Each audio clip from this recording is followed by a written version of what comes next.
mynews.studio. 4 tigers, satellite collars, and a river delta. Kazakhstan's wild gamble might just change how we think about extinction. Today is January 29th, 2026. Kazakhstan is about to do something it hasn't done in decades. Bring back the Amur tiger to its native lands. Why now? And why is this drawing attention well beyond Central Asia? Let's unpack it. Between January and June, Kazakhstan will receive 3 or 4 Amur tigers from Russia. This is just the beginning. Years of habitat prep, cross-border teamwork, and ecological groundwork have led here. But what makes this different from other animal reintroductions? Partly, it's the level of planning.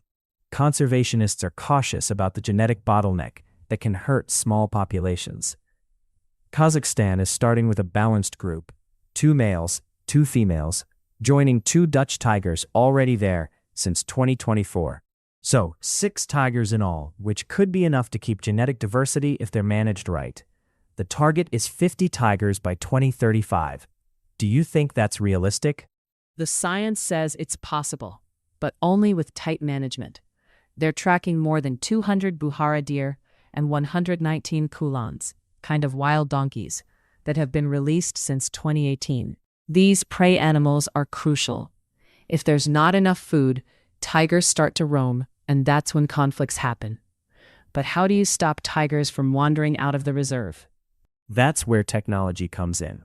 They're using satellite collars on both tigers and prey. If a tiger nears a village or livestock, monitoring teams can react right away. There are also veterinary stations and special enclosures. Cubs will even get skill training before they're released. But what does all this mean for the people living nearby? It's a fair concern. Local communities are getting training from Russian experts on how to handle encounters. Kazakhstan and Russia set up joint protocols, so people aren't starting from scratch. There's also outreach, documentaries, community meetings to build support and cut down on poaching. Still, is it really possible to avoid conflict when your new neighbor is a 200-kilo predator? That's the risk. They picked the Ili Balkhash Reserve for a reason. It's massive, over 415,000 hectares with lots of prey. The thinking is, well-fed tigers leave livestock alone. But success isn't just about breeding. It's also about keeping prey numbers steady and avoiding human incidents. Stepping back, why does this matter beyond Kazakhstan? This goes beyond just Kazakhstan or tigers. It's a test for rewilding top predators, wolves, lions, even bears, in places they've disappeared. And it's a case study in cross-border cooperation. Groups from Russia, the Netherlands, WWF, and the UNDP are all involved. If it works, it could set a model. Start small, manage genetics, reintroduce prey, use technology. If it fails, it shows what still needs fixing in these efforts.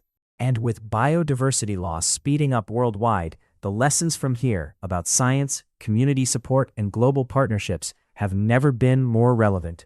Will this prove extinction can be reversed, or highlight the limits of what humans can do? People everywhere will be watching, not just for tigers, but to see what the future of species restoration might look like. So, to sum up, Kazakhstan's bringing back the Amur tiger with a plan that mixes genetics, prey management, and community involvement. It could become a global example for predator rewilding. The stakes are high, and the impact may reach far beyond Central Asia. Thanks for joining us as we followed the Amur tiger's return and the global story behind it.